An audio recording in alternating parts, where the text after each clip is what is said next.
Bismillahirrahmanirrahim. Assalamualaikum warahmatullahi wabarakatuh. Innal hamdalillah nahmaduhu wa nasta'inuhu wa nastaghfiruh wa natubu ilaihi wa na'udzu billahi min shururi anfusina wa min sayyiati a'malina. Man yahdihillahu fala mudilla lahu wa man yudlil fala hadiyalah. Asyhadu an la ilaha illallah wahdahu la syarika lah wa asyhadu anna Muhammadan abduhu wa rasuluhu la nabiyya ba'da. Allahumma salli wa sallim wa barik ala nabiyyina wa habibina Muhammadin wa ala alihi wa sahbihi ajma'in, amma ba'd.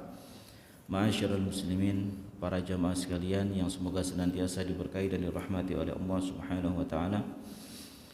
Alhamdulillah, segala puji bagi Allah yang telah kembali menghidupkan kita setelah mematikannya.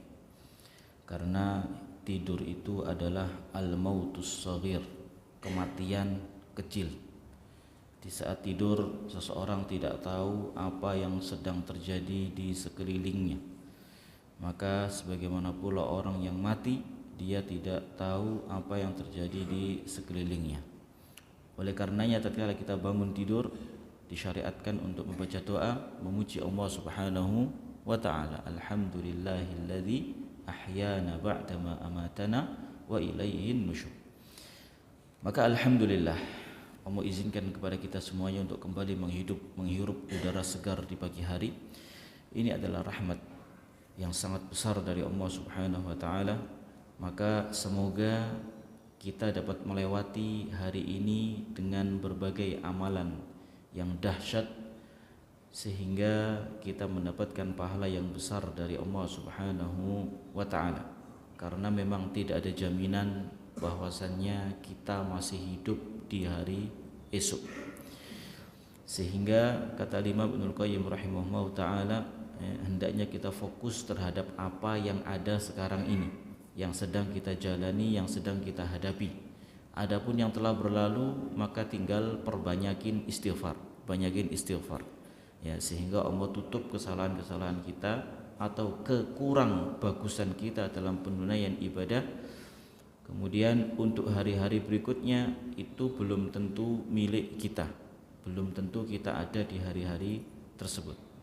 Maka hendaknya kita berusaha mengoptimalkan hari yang sedang kita jalani ini dengan berbagai amalan ketaatan kepada Allah Subhanahu wa taala. Kemudian ma'asyiral muslimin rahimani wa rahimakumullah, tanda kebahagiaan seorang hamba itu 3. Jadi kalau kita itu ingin bahagia,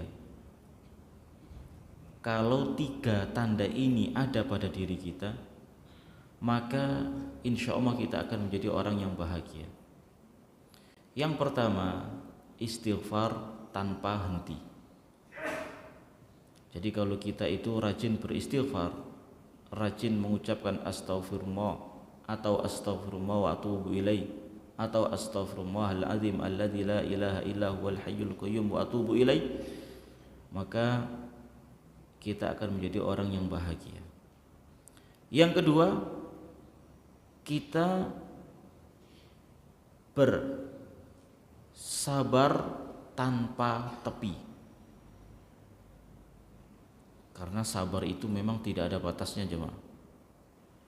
Jadi apapun yang sedang terjadi pada diri kita, dengan takdir Allah Subhanahu wa taala, maka hendaknya kita menguatkan kesabaran kita. Kurangnya harta, sakit yang sedang melanda, atau ujian-ujian yang lainnya, maka kuatkan kesabaran kita. Jadi sabar tanpa tepi. Kemudian yang ketiga, bersyukur tanpa tapi. Bersyukur tanpa tapi. Jadi syukuri apa yang Allah berikan kepada kita tanpa ada tapi. Tapi itu maksudnya, iya sih, memang saya diberikan gaji 5 juta. Tapi teman saya itu gajinya 10 juta. Iya sih, saya sudah punya motor, tapi tetangga saya itu bukan cuma motor, punya juga mobil. Ya, iya sih saya sudah punya handphone, tetapi handphone teman saya itu lebih tinggi speknya. Terus saja seperti itu. Maka ini berarti syukurnya atau bahkan dia dikatakan tidak bersyukur kepada Allah Subhanahu wa taala.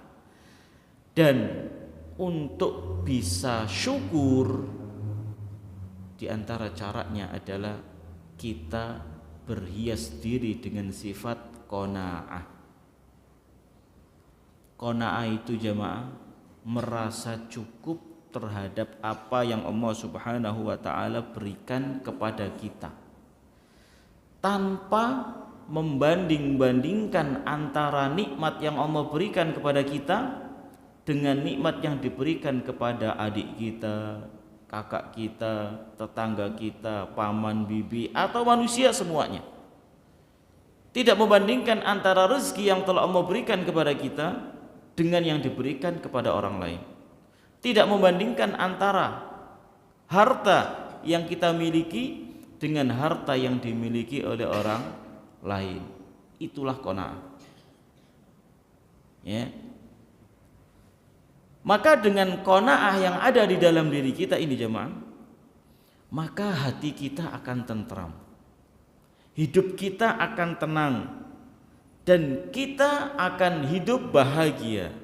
Karena dengan qanaah ini akan melahirkan rasa syukur kepada Allah Subhanahu wa ta'ala.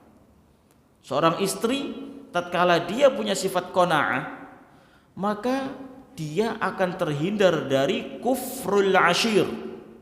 Kufrul ashir itu ingkar kepada kebaikan suami. Kata Nabi yang mulia alaihi salatu wassalam, uritun nar.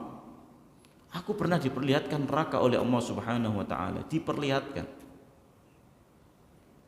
Fa ma raaitu aktsaru ahliha illa nisa, atau raaitu aktsaru ahliha an-nisa. Aku melihat di dalam neraka itu kebanyakan penghuninya adalah para wanita, yakfurna, karena kekufuran mereka. Kemudian kata para sahabat, ayakfurna billah, apakah wanita-wanita ini mereka masuk ke dalam neraka karena dia kufur kepada Allah Subhanahu wa taala?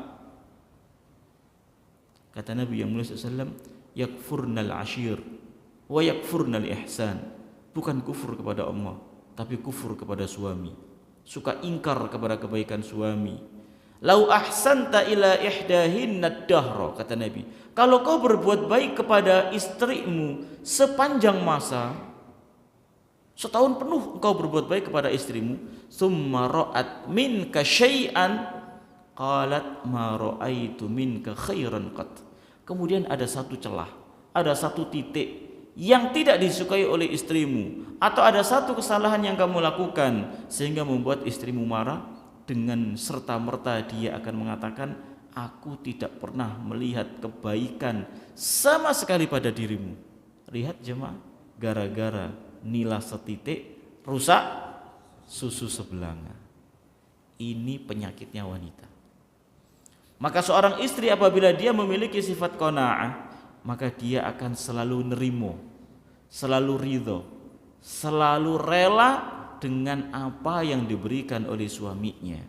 Demikian pula dengan suami, apabila dia ridho, qanaah terhadap apa yang Allah berikan kepada dia, maka dia tidak akan pernah membanding-bandingkan istrinya dengan istri tetangganya. Qanaah. Ya, apalagi wanita itu kalau dibanding-bandingkan dia akan marah, meskipun dengan saudarinya sendiri. Jadi jangan pernah membanding-bandingkan istri kita dengan orang lain. Sebagaimana kita tidak suka dibanding-bandingkan, jangan membanding-bandingkan istri kita dengan orang lain. Jamaah, istri kita itu bukan bidadari yang sempurna tanpa ada cacat, tanpa ada kekurangan. Sebagaimana diri kita bukan malaikat yang selalu berbuat taat, maka jangan pernah menuntut kesempurnaan dari istri kita sebagaimana tidak sempurnanya diri kita. Masing-masing ada kekurangannya. Masing-masing ada cacatnya. Sehingga terimalah segala kekurangan yang ada sambil berusaha untuk diperbaiki menjadi lebih baik. Ya. Jadi seorang yang qanaah maka dia akan bahagia. Nabi yang mulia SAW mengatakan dalam riwayat Muslim, qad aflaha, sungguh beruntung. Siapa wahai Nabi? Satu, man aslama, orang yang masuk Islam. Kalau kita jadi seorang muslim kata Nabi, dia beruntung. Kenapa jemaah? Karena inna dina indallahil Islam. Sesungguhnya agama yang diridhai oleh Allah Subhanahu wa taala itu hanya Islam. Karena itu Allah mengatakan wala tamutunna illa wa antum muslimun. Kau jangan mati kecuali kamu mati dalam kondisi Islam. Pertahankan keislaman kita, perkuat keimanan kita, dan jangan sekali-kali dibatalkan keislaman kita ini dengan hal-hal yang menjadikan kita batal keislamannya. Di antaranya adalah berbuat syirik kepada Allah Subhanahu wa taala. Datang kepada dukun, minta ini minta itu, syirik. Ini bisa membatalkan keislaman seseorang. Ya. Jadi pembatal-pembatal keislaman itu perlu juga untuk kita ketahui. Dan itu sudah disampaikan oleh para ulama untuk kita jauhi, agar jangan sampai kita itu dari dulu hingga sekarang senantiasa merasa sebagai seorang muslim yang sejati, tapi sebenarnya Islam kita batal gara-gara perbuatan kita. Meyakini ada syariat yang lebih bagus, yang lebih sempurna dari syariat yang dibawa oleh Nabi yang mulia SAW, itu juga pembatal keislaman. Meyakini ada hukum yang lebih baik daripada hukumnya Allah atau hukumnya Rasul SAW, itu juga pembatal keislaman. Maka hati-hati, Islam itu punya aturan, Islam itu juga ada pembatal-pembatalnya. Maka jangan sampai keislaman kita batal dengan perbuatan-perbuatan pembatal-pembatal keislaman tersebut. Jadi tatkala kita mati dalam kondisi Islam, maka surga yang akan menjadi tempat kembali kita. Dan dalam kehidupan ini, di dalam ayat tadi sebelumnya Allah mengatakan ya ayyuhalladzina amanu taqullaha haqqa tuqatih wa la tamutunna illa wa antum muslimun. Jadi Allah berpesan kepada kita jemaah agar dalam hidup ini kita itu berbekal. Bekal terbaik yang harus kita siapkan adalah takwa kepada Allah Subhanahu wa taala. Laksanakan perintah, jauhi larangan. Taati Allah, jangan dimaksiati. Syukuri setiap nikmat yang Allah berikan kepada kita, jangan dikufuri. Dan ingatlah selalu Allah Subhanahu wa taala dimanapun kita berada. Dengan cara apa? Dengan banyak berzikir kepadanya. Dengan cara menunaikan sholat, menunaikan zakat, menunaikan puasa, kemudian zikir-zikir secara umum, membaca Al-Quran dan mengucapkan kalimat-kalimat thayyibah, maka jangan dilupakan. Karena Allah katakan fadhkuruni adzkurkum washkuruli wala takfurun. Ingatlah kepadaku dan niscaya aku akan ingat kepada kalian. Ya. Ini manfaat kalau kita selalu ingat sama Allah Subhanahu wa taala. Bentuk ingat kepada Allah juga kita mempraktekkan doa-doa yang datang dari Nabi yang mulia SAW atau zikir-zikir yang datang dari Nabi. Masuk masjid baca doa, keluar masjid baca doa, masuk kamar mandi, keluar kamar mandi, masuk rumah, keluar rumah, mau tidur, bangun tidur, semuanya itu ada aturannya dalam agama kita. Ada doa-doanya. Itu praktekkan. Ketika itu yang kita lakukan, maka kita tercatat sebagai wadzakirin-allaha katsiran wadzakirat, orang-orang yang senantiasa berzikir kepada Allah, baik laki-laki maupun perempuan dengan zikir yang banyak. Apa yang Allah siapkan? A'adallahu lahum, Allah akan siapkan bagi dia surga. Allah akan siapkan bagi mereka ampunan jemaah. Jadi baju takwa ini yang harus selalu kita kenakan dimanapun, kapanpun, dan dalam kondisi apapun. Hendaknya kita senantiasa berada dalam ketakwaan kepada Allah Subhanahu wa ta'ala. Ketika kapanpun, sekarang, kemarin, besok, kita bertakwa kepada Allah Subhanahu wa ta'ala.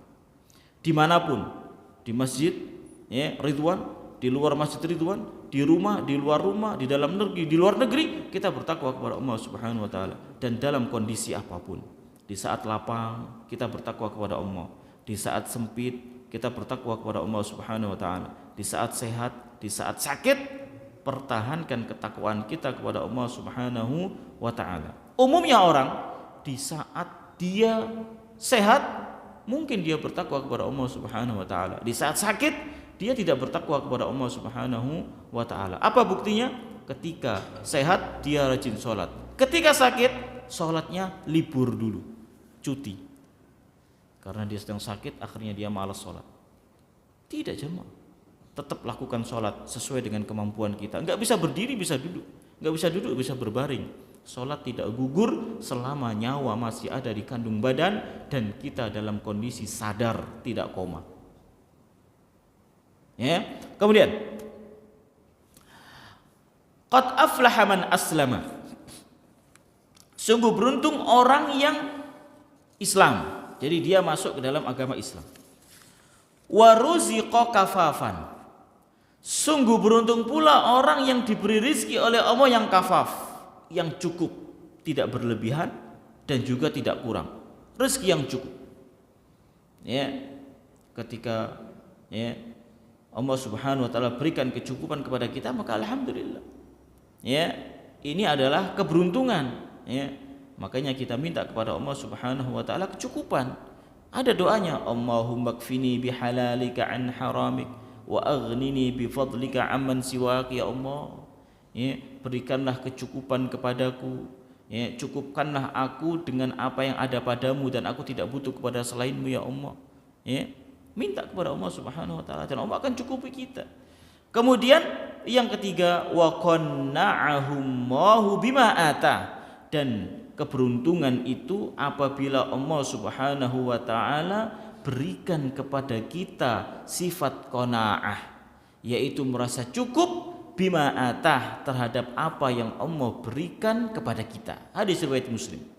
Jadi ada 3 hal yang apabila itu ada pada diri kita, maka kita akan menjadi orang yang beruntung. Pertama, menjadi orang muslim, kemudian diberi rezeki yang cukup, kemudian diberikan rasa qanaah. Ya, kata Nabi yang mulia SAW di dalam hadis yang lain, beliau mengatakan, man asbaha minkum aminan fi sirbihi. Barang siapa yang masuk di waktu pagi, dia dalam kondisi aman, ya, dia dalam kondisi aman, ya, mu'afan fi jasadihi. Kemudian yang kedua, badannya sehat. Karena ada orang bangun di waktu pagi stroke dia, bangun di waktu pagi pusing kepalanya, bangun di waktu pagi diare perutnya. Ketika kita bangun tidur, kita dalam kondisi sehat. Kemudian kita indahu qutu yaumihi. Di hari itu dia punya makanan pokok yang bisa dia makan. Ada beras yang bisa dia makan untuk hari itu. Dan kondisinya aman, aminan fi sirbihi. Aman, dia bersama keluarganya dalam kondisi aman. Negaranya dalam kondisi aman, tidak sedang perang. Faka'annama hizat lahu dunya. Maka seakan-akan dunia itu telah terkumpul pada dirinya. Jadi enggak muluk-muluk jamaah. Masuk di waktu pagi, ada makanan yang kita makan pada hari itu, badan kita dalam kondisi sehat, dan kondisi negara kita aman, maka ini nikmat yang luar biasa. Seakan-akan kita telah mendapatkan dunia seisinya. Apa gunanya kita punya banyak harta, tapi kondisinya Indonesia sedang tidak baik-baik saja, sedang perang dengan negara yang lain, waliyadzubillah, bom tiap hari turun dari musuh, misal. Ya, apa gunanya kita punya harta yang banyak, tapi kita, naudzubillah, ya, tidak bisa menikmatinya. Kenapa? Oh, mau makan nasi nggak boleh. Kenapa? Diabetes. Ya, mau makan, ya, apalagi yang pantangan darah tinggi, ya. Ayo, darah tinggi. Belum lagi ada asam uratnya, ya. Belum lagi ada ya, diabetes, asam urat, macam-macam. Ya. Apalagi kalau ginjal itu kena, ya lebih banyak lagi pantangannya. Naudzubillah. Orang ngelihatnya kaya raya, tapi dia nggak bisa menikmatinya, sekedar untuk makan nasi saja dia nggak bisa, karena dia nggak sehat. Lihat, jadi sebenarnya ya harta kita itu adalah apa yang kita makan, apa yang kita pakai, dan apa yang kita sedekahkan atau kita infakkan. Yang numpuk di kita, jadi harta yang masih tersimpan di kita itu belum tentu milik kita. Yang sudah kita nikmati itulah harta kita. Ya, dari sekian banyaknya uang yang kita miliki, itu belum tentu milik kita, bisa jadi miliknya rumah sakit. Maksudnya apa? Qadarullah sakit dan harus mengeluarkan banyak biaya. Ya, daripada dikasihkan ke rumah sakit, kasihkan fakir miskin. Kok bisa? Karena jemaah, sedekah itu akan mendatangkan banyak kebaikan kepada kita. Di antaranya Allah akan jaga diri kita, Allah akan jaga badan kita, demikian pula dengan keluarga kita. Bahkan Allah juga akan jaga harta kita, dan Allah juga akan jaga ya, banyak hal, ya, kehormatan kita dan yang lain. Jadi keutamaannya sangat banyak. Kemudian, jadi jamaah, kebahagiaan yang sesungguhnya itu bukan terletak pada harta yang banyak, tidak. Tapi kebahagiaan yang sesungguhnya itu adalah apabila kita memiliki hati yang qanaah. Jadi seorang yang kaya, kalau dia qanaah maka itu bagus. Ya, seorang yang miskin maka dia qanaah maka itu bagus. Ya, hidupnya pas-pasan, kemudian dia qanaah maka itu bagus. Yang tidak bagus adalah ya, sudah miskin tidak qanaah. Ya, atau kaya dia tidak punya sifat qanaah, maka batinnya akan tersiksa. Nabi yang mulia SAW mengatakan, laisal ghina an kathratil arad. Kekayaan yang sesungguhnya itu bukan banyaknya harta yang dimiliki, kata Nabi. Walakinnal ghina ghinan nafs. Kekayaan yang sejati, kekayaan yang sesungguhnya itu adalah kekayaan jiwa, kata Nabi yang mulia SAW. Apa maksudnya kekayaan jiwa? Yaitu jiwa yang senantiasa merasa cukup dengan apa yang Allah berikan kepada dia. Ya, ini kekayaan yang sesungguhnya. Sehingga kalau ada orang kaya, kok dia sombong, maka setelah kita tahu ini, kita hanya bisa senyum saja. Bukan senyum karena minder, tidak. Senyum karena dia orang yang bodoh, dan bukan pula meremehkan orang itu, tidak. Kita senyum karena kita tahu, ya dia bodoh, dia gak ngerti apa yang mau dia sombongkan. Karena jemaah, ya, semakin banyak titipan yang Allah berikan kepada kita, itu akan semakin berat auditnya. Nanti pada hari penghisaban akan semakin banyak yang harus ditanyakan atau diaudit oleh Allah Subhanahu wa taala. Jadi kenapa kita harus ya merasa tidak suka atau merasa iri kepada mereka? Jadi sering saya katakan, kekayaan itu ujian, kemiskinan itu ujian. Maka seorang yang takdirkan kaya, dia sedang diuji oleh Allah Subhanahu wa taala, apakah dia bisa menjadi hamba yang bersyukur ataukah tidak. Kemiskinan itu juga ujian.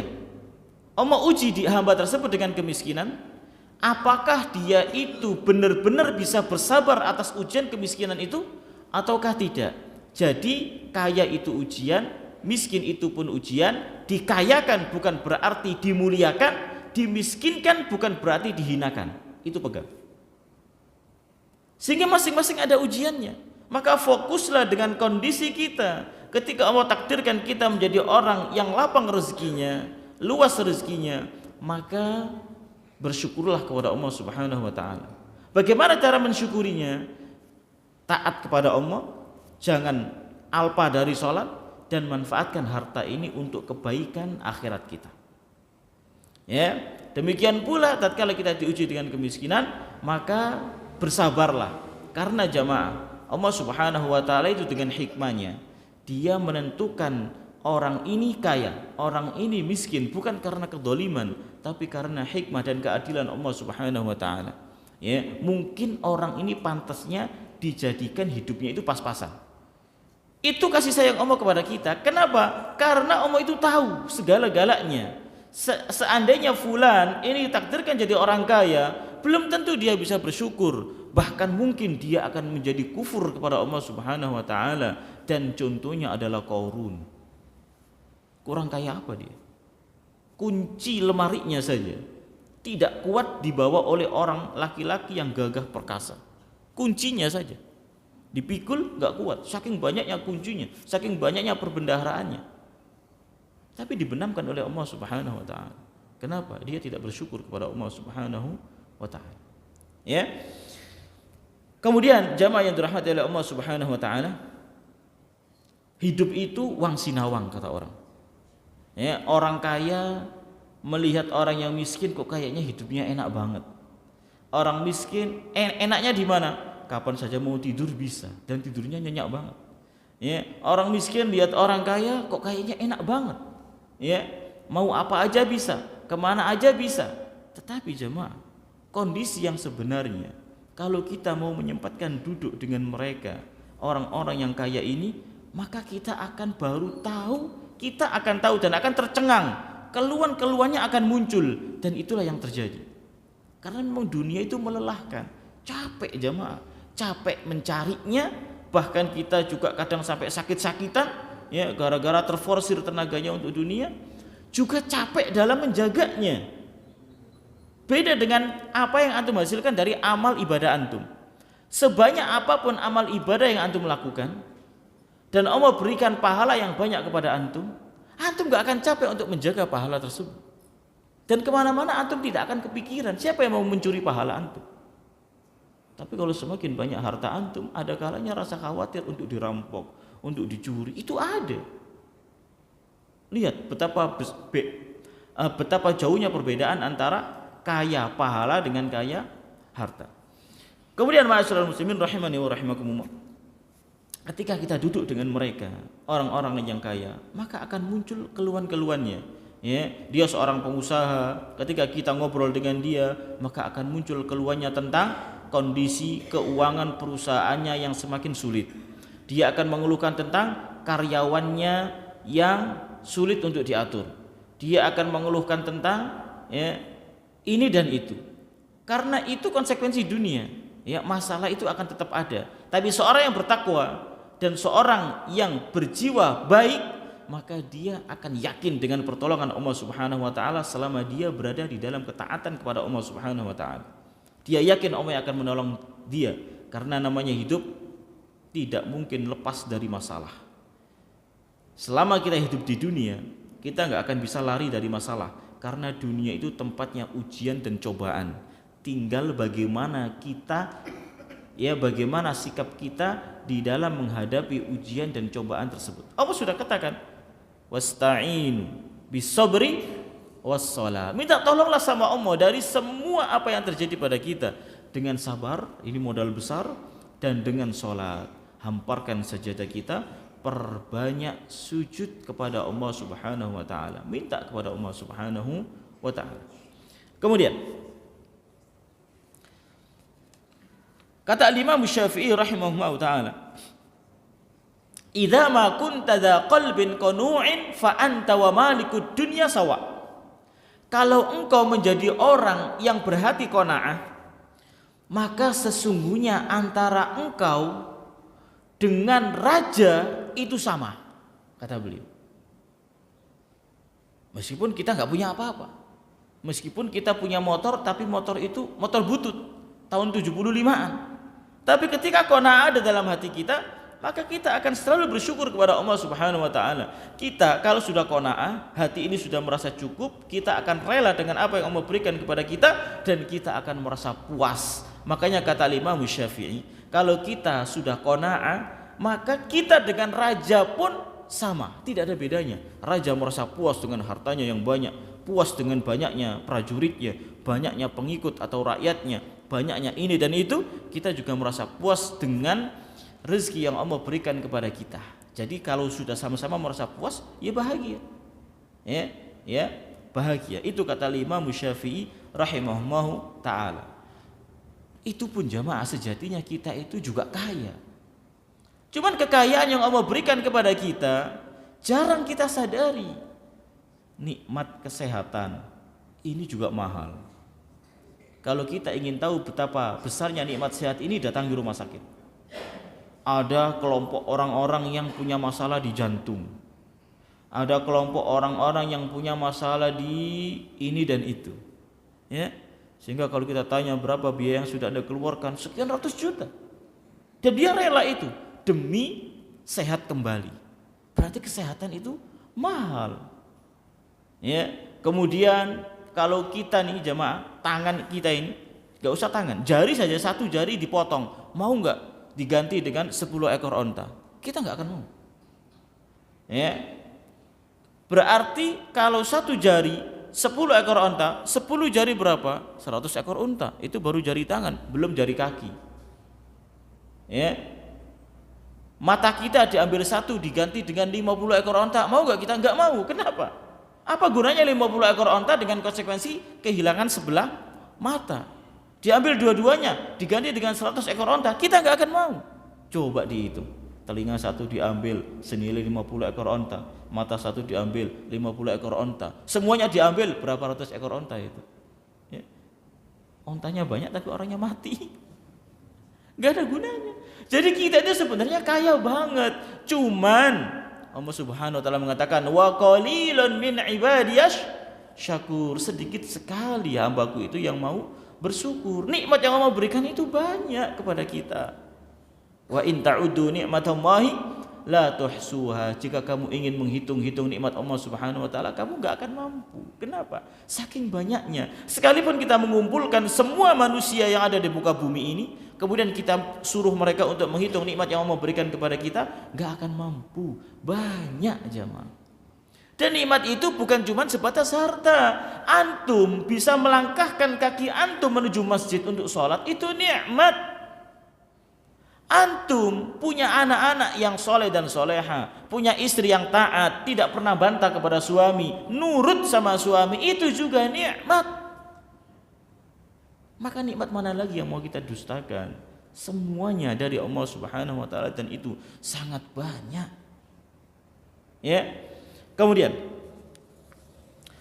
berikutnya ma'asyiral muslimin rahimani wa rahimakumullah, orang yang qanaah di samping dia akan bahagia, dia juga tidak akan hasad. Ini enaknya kalau kita punya sifat qanaah. Jadi mungkin kita bertanya-tanya, kenapa sih kita harus qanaah? Agar kita bahagia, agar jiwa kita tentram, dan yang kedua agar kita tidak kena penyakit hasad. Hasad itu iri atau dengki, merasa tidak suka terhadap nikmat yang Allah berikan kepada orang lain, itu hasad. Sekedar merasa tidak suka saja itu hasad kata para ulama. Apalagi sampai berangan-angan agar nikmat yang ada pada saudara kita tersebut hilang, atau hilang dan pindah kepada kita.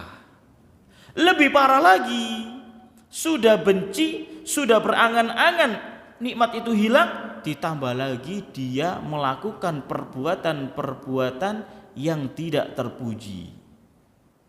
Tetangganya baru beli mobil, ya, keluaran terbaru dari Toyota misalnya. Dia melihat, baru tahu ada mobil datang, dia udah nggak suka, iri. Ya, saking irinya, saking tidak sukanya. Kemudian ketika tetangganya tidur, ya, malam-malam tuh mobil bannya dicopot. Sehingga ketika tetangganya mau pakai, kaget, loh kok nggak ada bannya? Atau catnya itu dipilok, atau didoret dengan paku. Lihat jamaah, bahayanya hasad. Hasad sendiri itu sudah dosa, merembet kepada dosa yang lain, merusak barang orang. Ya, jadi orang yang hasad itu jiwanya tersiksa betul jamaah. Seenak apapun makanan yang ada di hadapan dia nggak akan terasa enak. Sesegar apapun minuman yang dihidangkan pada dia, dia nggak akan bisa merasakan kesegaran itu. Dan senyaman apapun tempat tidur yang ada pada dia, dia tidak akan pernah bisa merasa nyaman. Kenapa? Hatinya sibuk memikirkan saudaranya yang setiap hari kenikmatannya justru ditambah oleh Allah Subhanahu wa ta'ala. Ada sebuah syair yang bagus pernah dikatakan, ya, ala kul liman dhalla li hasida. Coba katakan kepadaku, siapa sih yang masih saja hasad kepadaku? Mana dia orangnya? Atadri alaman asa'tal adaba? Kau tahu enggak kepada siapa kamu itu sedang hasad? Kepada siapa kamu itu sedang berlaku kurang ajar, tidak beradab? Kepada siapa? Asa'tal adaba 'ala Allahi fi hukmi. Sejatinya kamu itu telah bersikap kurang ajar, tidak beretika kepada Allah Subhanahu wa taala atas hukumnya, atas ketetapannya. Ketetapan tidak suka bagaimana? Li'annaka lam tardha lima wahaba. Karena kamu tidak ridha terhadap apa yang Allah berikan kepadaku. Itu bentuk tidak terima terhadap apa yang Allah tetapkan. Kemudian sebagai hukumannya, fa ahzaka rabbi bi anzadani. Sebagai hukumannya Allah semakin menghinakan dirimu wahai orang yang hasad dengan semakin menambah nikmat kepadaku. Jadi kalau antum menjadi orang yang dihasati, jangan bersedih, berbahagialah. Kenapa? Nikmat antum bakal terus ditambah oleh Allah Subhanahu wa taala. Yang menyedihkan itu yang hasad ini. Nikmatnya enggak tambah-tambah. Wasadda 'alaika wujuhat talabi. Giliran berdoa kepada Allah, pintu-pintu permintaan itu benar-benar ditutup oleh Allah Subhanahu wa taala. Kenapa? Allah marah, jemaah. Kenapa kamu tidak suka terhadap apa yang aku berikan kepada saudaramu tersebut? Kenapa kok bukannya kamu itu harus ikutan senang, ikutan bersyukur? Dan orang yang qanaah, jemaah, sebanyak apapun nikmat yang diberikan kepada saudaranya, dia tahu muslim satu dengan muslim yang lain itu saudara, bagikan satu jasad, saling menguatkan satu dengan yang lainnya. Ketika ada nikmat yang didapatkan oleh saudaranya, dia bahagia, dia mengatakan alhamdulillah. Ketika dikabarkan kepada dia, kamu tahu nggak fulan teman lamamu itu atau tetanggamu itu barusan beli mobil baru. Orang yang qanaah tenang banget hatinya. Yang terucap dari lisannya alhamdulillah. Kita doakan semoga saudara kita tersebut bisa mensyukurinya. Luar biasa, jemaah. Hatinya lapang, jiwanya tentram, gak sempit dada. Ya memang itu sudah rezeki dia. Malah dia mendoakan semoga dia bisa mensyukurinya. Gak gusar hatinya. Ya, para pecinta dunia itu meskipun dia orang kaya, dia kalau gak punya sifat qanaah, jemaah, maka hatinya itu sibuk betul, sibuk memikirkan perkembangan pesaing bisnisnya. Sama-sama juragan beras, ketika dia melihat ya pesaingnya itu melejit omsetnya, maka dia sudah galau. Kenapa dia sudah melejit seperti itu, kok saya masih begini-begini saja? Jadi hatinya rusak, jangan. Ya. Kemudian yang ketiga, kalau kita qanaah, maka kita akan ridho, akan memiliki sifat ridha terhadap apa yang Allah berikan kepada kita. Ya, ini manfaat dari sifat qanaah. Kemudian jamaah yang dirahmati oleh Allah Subhanahu wa taala. Muncul satu pertanyaan. Setelah kita tahu manfaat dari qanaah ini, bagaimana caranya biar kita bisa qanaah? Ada caranya, jemaah. Agar kita bisa berhias diri dengan sifat qanaah. Yang pertama, jadikanlah fokus kita dalam hidup ini beriman dan beramal soleh. Yang menjadi fokus kita dalam hidup ini bukan dunia, tapi bagaimana argo amal ini terus bertambah. Bagaimana pahala ini terus bertambah. Itu yang harus ada di dalam diri kita. Jadi dalam setiap harinya, hal teratas yang harus ada pada diri kita adalah amalan apa yang akan menjadi sebab bertambahnya pahala saya di hari ini. Pagi hari dengan zikir pagi misalnya, kemudian di siang hari ya sholat zuhur berjamaah, Di sore hari sholat asar berjamaah, di malam hari ya di petang hari zikir sore. Contoh yang mudah saja. Ya. Jadi dia benar-benar fokus dengan sholatnya karena itu kewajiban. Bukan cuma sekedar menggugurkan kewajiban, tidak. Dia benar-benar sebagaimana dia kerja on time, jam 7 tet dia masuk kantor. Bahkan sebelum jam 7, setengah 7 dia sudah masuk kantor agar tidak telat dan tidak dipotong gajinya. Jadi dia ingin bekerja secara profesional. Kenapa kita tidak profesional dalam sholat kita? Kenapa kita masih santai dan merasa tenang ketika ketinggalan rakaat sholat? Kenapa hati ini gak gusar ketika ketinggalan takbiratul ihram imam? Kebanyakan manusia gusar hatinya, galau hatinya kalau jatah rezekinya berkurang. Gajinya dari 5 juta tahu-tahu berkurang jadi 3 juta. Galaunya luar biasa. Ada apa ini? Kenapa kok kurang? Sedangkan untuk sholat, ketika ada kekurangan yang terjadi dia gak galau. Mana bukti kecintaan kita kepada akhirat? Harusnya ketika ada kekurangan dalam sholat kita harus galau. Harusnya ketika kita kehilangan kesempatan untuk berjamaah harus galau. Harusnya ketika kita kehilangan qobliyah subuh harus galau. Itu jauh lebih dahsyat daripada dunia dan seisinya, jemaah. Ketika kita mendengar berita fulan telah menggelapkan uang perusahaan sekian ratus triliun, langsung mikir 300 triliun, 200 triliun itu kalau ditaruh di dalam kamar saya ini kayaknya penuh, meskipun ratusan ribu semua uangnya. Kenapa antum bingung? Kenapa antum gusar? Kenapa antum galau? Kenapa harus membayang-bayangkan seperti itu? Raka'atul fajri khairan minad dunya wa ma fiha, kata Nabi. 2 rakaat qobliyah subuh lebih baik daripada 300 triliun, lebih baik daripada dunia dan seisinya. Kenapa itu enggak diusahakan dan dikejar? Kenapa harus menunggu ikomatnya muadzin sehingga dia tidak mendapatkan qobliyah subuh?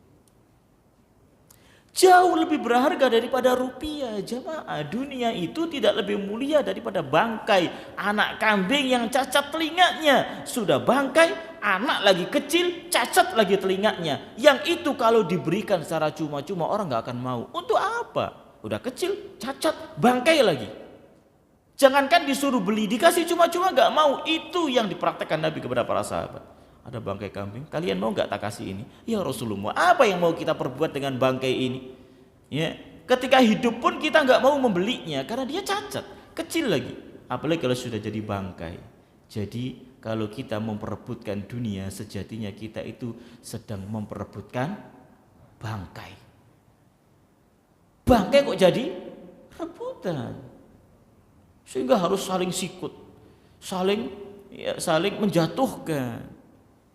Ya, rebutan lahan parkir, ya, sehingga dia harus membunuh saudaranya, ya, takut kalau jualannya nggak laku, sehingga dia merusak barang dagangan saudaranya, gerobaknya dirusak misalnya, sama-sama penjual nasi goreng, sama-sama penjual ini, tidak, ya.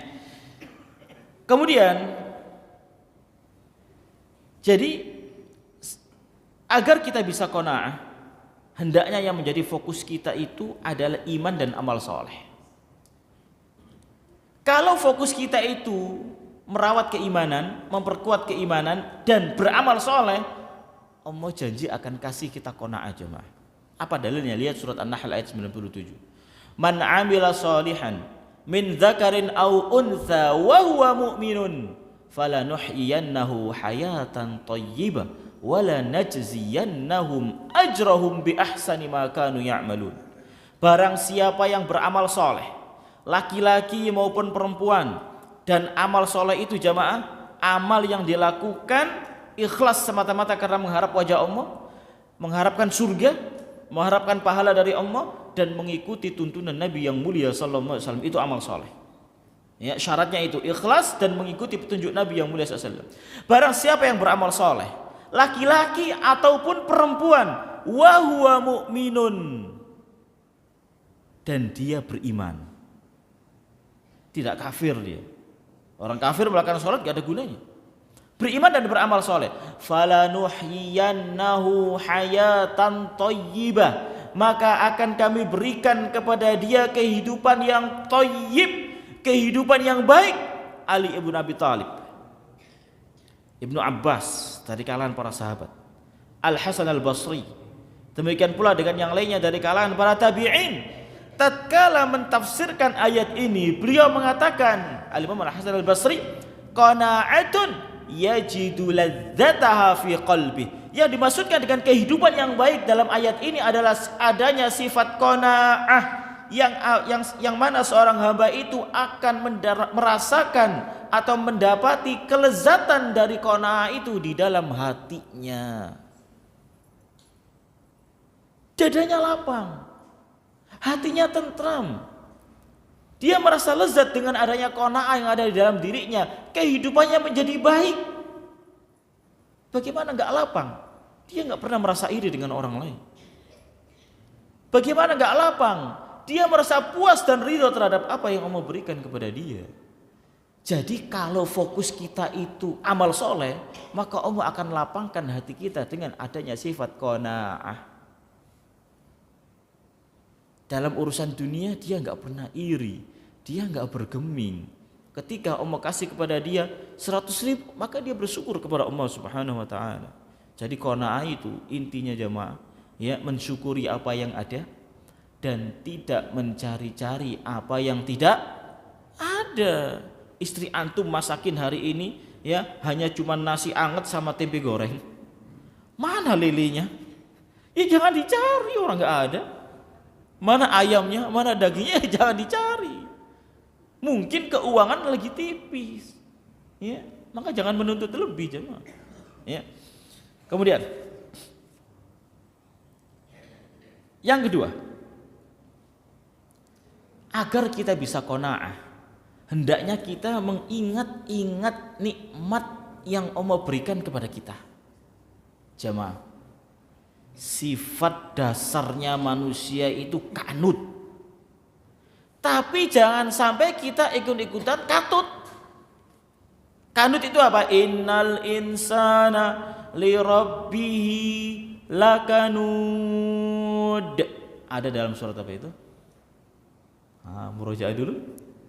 Surat apa? At-Takatsur? Al-Adiyat. Innal insana li rabbihi lakanud. Sesungguhnya manusia itu betul-betul kanut kepada Rabbnya. Apa kata Ibnu Abbas? Kanut, apa kata Al Hasan Al Basri? Beliau mengatakan kanut itu yadhkurul masaib wa yansan ni'am. Itu kanut. Suka ingat-ingat musibah tapi lupa dengan nikmat yang Allah berikan kepada dia. Yang suka diingat-ingat itu musibah. Giliran ingat-ingat musibah, hafal betul. Selama 1 bulan ini saya 5 kali sakit, 2 kali opname, yang 3 ada di rumah. Sakitnya yang pertama sekian hari, yang kedua sekian hari, kemudian dana yang habis sekian. Hafal betul. Padahal kita itu lebih banyak sehatnya daripada sakitnya. Itulah kanut. Jadi sesungguhnya manusia itu kepada Rabbnya kanut, suka berkeluh kesah, suka mengeluh. Dikasih musibah sedikit mengeluh. Padahal nikmat yang Allah berikan itu sangat banyak. Daripada ingat-ingat musibah, kenapa kita enggak berusaha mengingat-ingat nikmat yang Allah berikan kepada kita? Ketika kita sakit, jangan pusing dengan sakitnya. Agar kita itu bahagia, tetap tenang, tidak mengeluh, maka coba ingat-ingat nikmat yang Allah berikan kepada kita. Dari situlah jamaah kita akan bisa merubah sebuah musibah menjadi anugerah. Kalau kita sudah mikirin nikmat, maka kita gak akan sedih dengan sakit kita. Kemudian ditambah lagi ketika kita sakit, kita yakin bahwasanya Allah itu sayang sama kita. Selama kita menjadi hamba yang taat, kalau kita sakit, Allah itu sayang sama kita. Mungkin selama ini ada hal-hal yang kita itu teledor. Atau mungkin kita banyak salah sehingga Allah berikan ujian sakit ini dengan tujuan Allah ingin membersihkan diri kita. Mungkin dengan sakit ini kita akan meninggal dunia. Jadi Allah itu ingin kita bersih. Karena orang yang sakit itu jemaah, kalau dia sabar, maka dia akan mendapatkan pahala yang besar. Dia akan dihapuskan kesalahan-kesalahannya dan dia akan diangkat derajatnya oleh Allah Subhanahu wa taala. 3 keuntungan yang didapatkan oleh orang yang sakit kalau sabar. Kalau nggak sabar, baru sakit gigi, anak tangga dimarahin, ya, ada orang berisik dikit dimarahin dan seterusnya. Ya. Jadi ingat-ingatlah nikmat Allah Subhanahu wa taala. Yang dengan mengingat-ingat itu kita akan tahu ternyata nikmat Allah itu sangat banyak. Allah sudah katakan, wa in ta'uddu ni'matallahi la tuhsuha. Kemudian dalam melanjutkan ayat itu Allah mengatakan, innal insana la zalumun kafar. Sesungguhnya manusia itu benar-benar zalim. Bahkan zalum, banyak berbuat kezaliman, kafar dan suka ingkar. Suka kufur, di antaranya adalah kufur nikmat. Dia lupa dengan nikmat-nikmat Allah Subhanahu wa taala. Justru dia mengkufuri nikmat-nikmat Allah Subhanahu wa taala, tidak bersyukur kepada Allah Subhanahu wa taala. Kemudian ma'asyiral muslimin rahimani wa rahimakumullah. Poin yang keberapa jemaah? Ketiga. Berarti antum fokus kalau tahu poin yang ketiga. Bagaimana caranya agar bisa qanaah? Yang pertama tadi apa? Apa yang pertama tadi? Fokus untuk beramal soleh, merawat keimanan dan fokus beramal soleh. Ya, hari ini apa amal yang bisa saya lakukan untuk menambah pundi-pundi pahala? Ya. Kemudian yang kedua, sering-sering mengingat nikmat-nikmat Allah Subhanahu wa taala. Banyakin ingat-ingat nikmat. Jangan musibah yang diingat, hati kita akan sedih. Ya. Padahal tidak ada satu duri pun yang mengenai kaki seorang muslim kecuali Allah akan hapus kesalahan orang itu dari sebab durinya.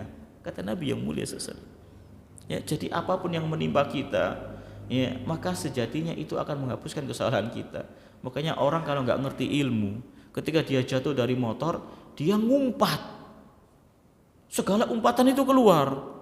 Ada rasa tidak terima, dongkol. Kenapa saya bisa jatuh kayak gini nih? Gimana Allah itu? Na'udzubillah.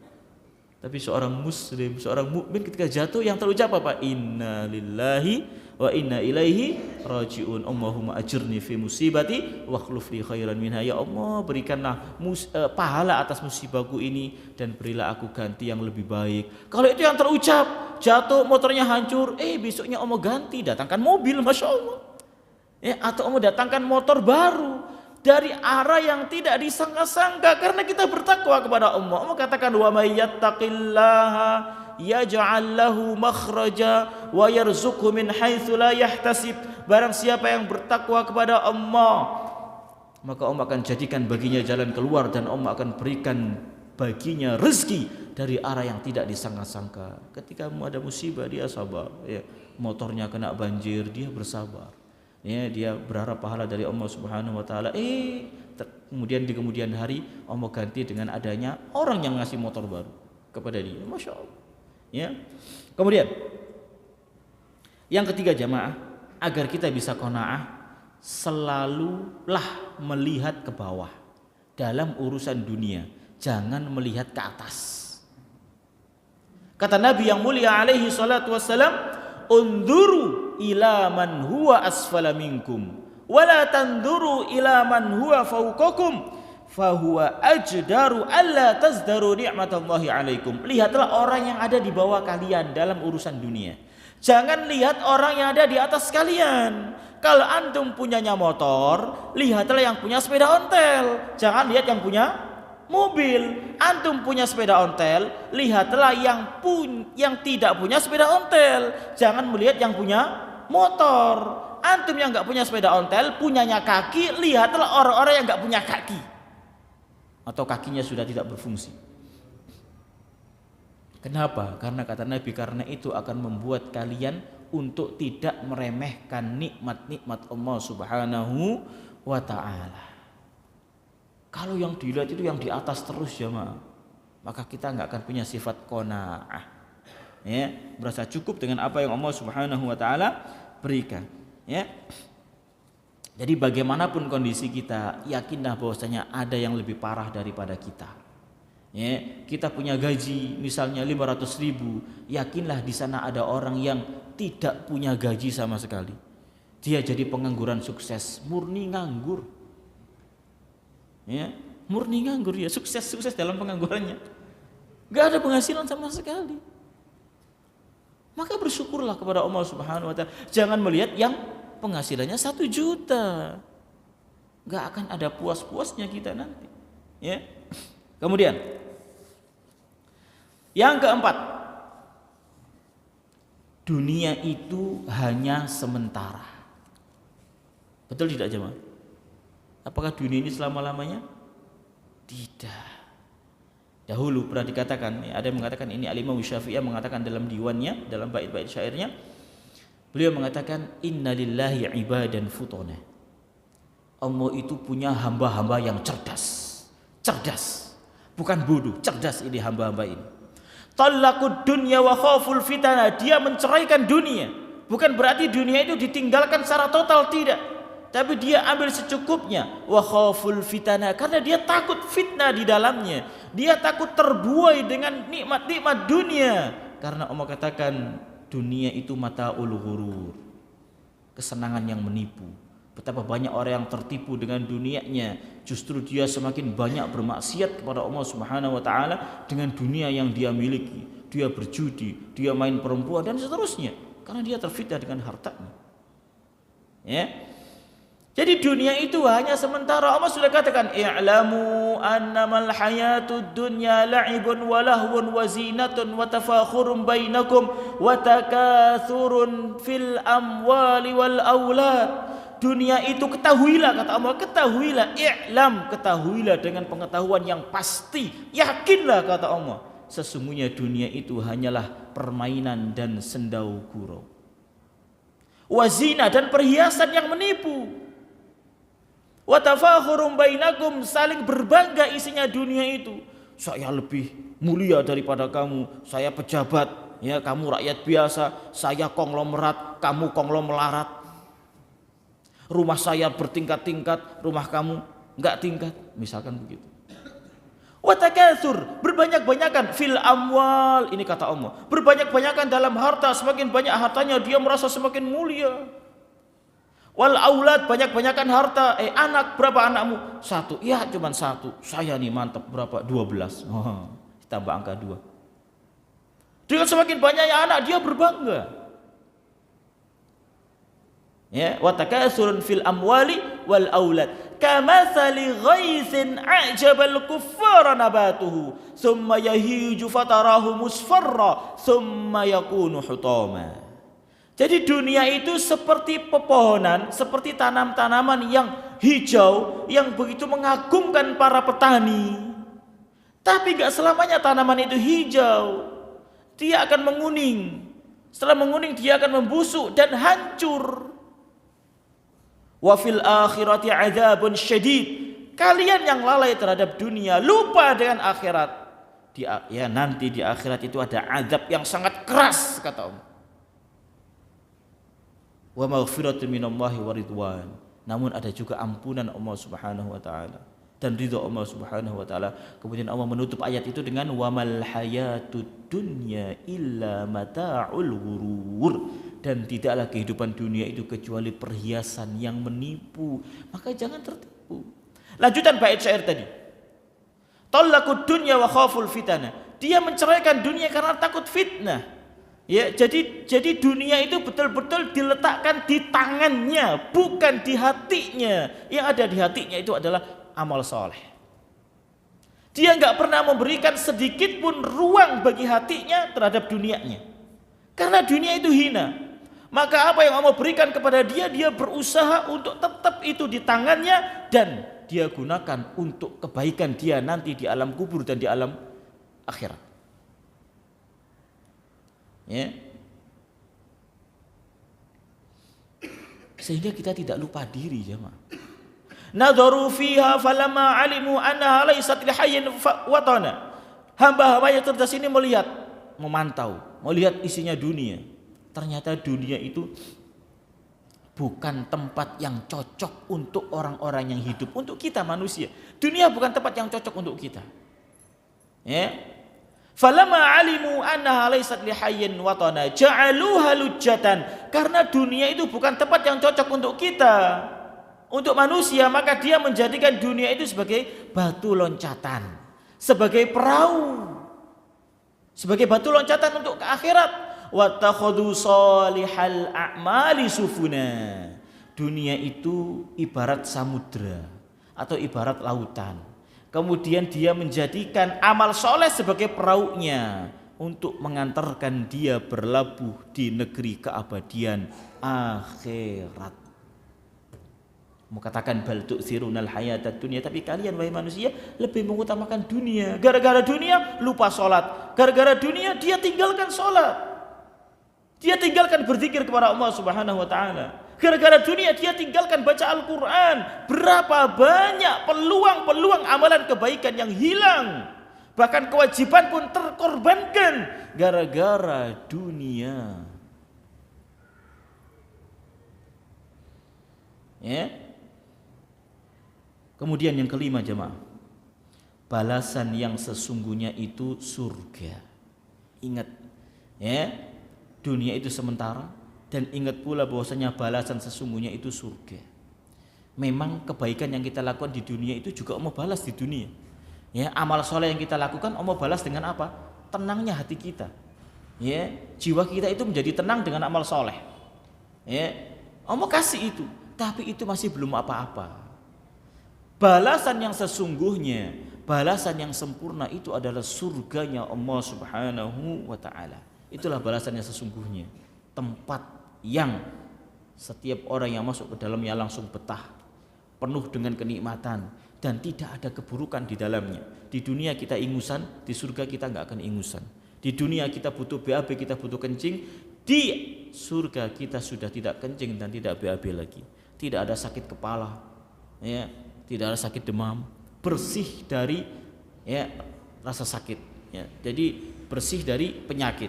Jadi surga itu betul-betul tempat yang enak, tentram, nyaman, dan khalidina fiha abada. Mereka kekal di dalamnya selama-lamanya, jamaah, kekal.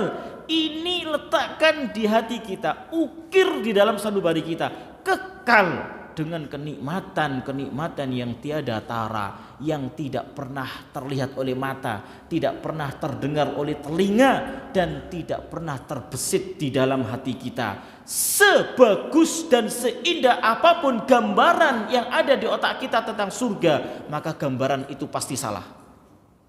Maksudnya bagaimana kok pasti salah? Surga jauh lebih dahsyat daripada apa yang kita pikirkan dari keindahan-keindahan yang ada. Itu yang memenuhi relung hati para sahabat, jemaah. Hati mereka dihiasi dengan kecintaan kepada akhirat, sehingga persaingan yang terjadi di antara mereka adalah persaingan banyak-banyakan pahala, bukan banyak-banyakan dunia, tidak. Ya. Kemudian yang keenam, jemaah, bergaulah dengan orang-orang yang soleh. Bergaulah dengan orang-orang yang qanaah, maksud saya. Ya, poin yang keenam, bergaulah dengan orang-orang yang qanaah. Jangan bergaul dengan orang-orang yang pikirannya itu melulu dunia. Jadi kalau antum lagi ngobrol dengan orang, ya, atau dengan teman, kok pembicaranya itu selalu berkutat masalah dunia, jangan sering-sering bergaul dengan dia. Tapi kalau kita bergaul dengan teman yang suka ngajak kajian, oh di sana ada majelis ta'lim, kita ikut, ayo kita ikut. Kemudian oh di sana ada Ustadz Fulan sedang menyampaikan kajian, ayo kita ikut. Oh kita harus baca Al-Quran dalam setiap harinya 1 lembar misalnya. Kita sudah zikir pagi belum? Sudah zikir sore belum? Selalu mengingatkan kita pada akhirat, ya. Dan dia adalah orang yang qanaah, maka bertemanlah dengan dia. Dengan itu kita akan selalu ingat akhirat. Dengan begitu, ya, kita tidak akan terpengaruh dengan orang-orang yang pembicaraannya melulu dunia. Jadi bergaulah dengan orang-orang yang selalu ingat akhirat, yang selalu qanaah. Hadza wallahu taala a'lam bissawab. Jamaah, itulah beberapa tips ya, atau beberapa tips yang dapat kita sampaikan berkaitan dengan cara agar kita dapat bersifat dengan sifat qanaah. Ada pertanyaan jemaah? Tidak ada? Jelas ya? Baik. Demikian yang dapat kita sampaikan, kurang lebihnya ana mohon maaf yang sebesar-besarnya. Kita tutup dengan doa kafaratul majelis. Subhanaka Allahumma hamdaka asyhadu an la ilaha illa anta astaghfiruka wa atubu ilaik. Wassalamualaikum warahmatullahi wabarakatuh.